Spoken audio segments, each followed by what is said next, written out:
America ప్రథమ మహిళ మెలీనియా Trump white హౌస్లో ఒక వినూత్న అతిథితో కలిసి కనిపిస్తూ ప్రపంచ దృష్టిని ఆకర్షించారు. మనిషిలా కనిపించే హ్యూమనాయిడ్ రోబోతో కలిసి ఆమె రెడ్ కార్పెట్ పై నడవటం ఆసక్తికరంగా మారింది. Fostering the future together global collision summit రెండో రోజు కార్యక్రమంలో భాగంగా ఈ అరుదైన ఘటన చోటు చేసుకుంది.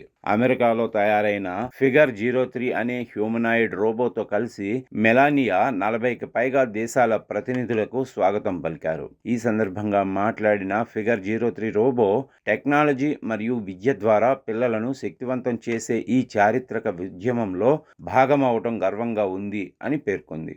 అంతేకాదు 11 భాషల్లో అతిథులను పలకరించి అందరినీ ఆశ్చర్యపరిచింది. దీనిపై స్పందించిన మెలానియా, వైట్ హౌస్లో నా మొదటి అమెరికన్ మేడ్ హ్యూమనాయిడ్ అతిథి మీరే అంటూ సరదాగా వ్యాఖ్యానించారు. అనంతరం సదస్సులో ప్రసంగించిన ఆమె వేగంగా మారుతున్న డిజిటల్ ప్రపంచంలో పిల్లలకు నాణ్యమైన విద్య, అభివృద్ధి అవకాశాలు కల్పించాల్సిన అవసరాన్ని నొక్కి చెప్పారు.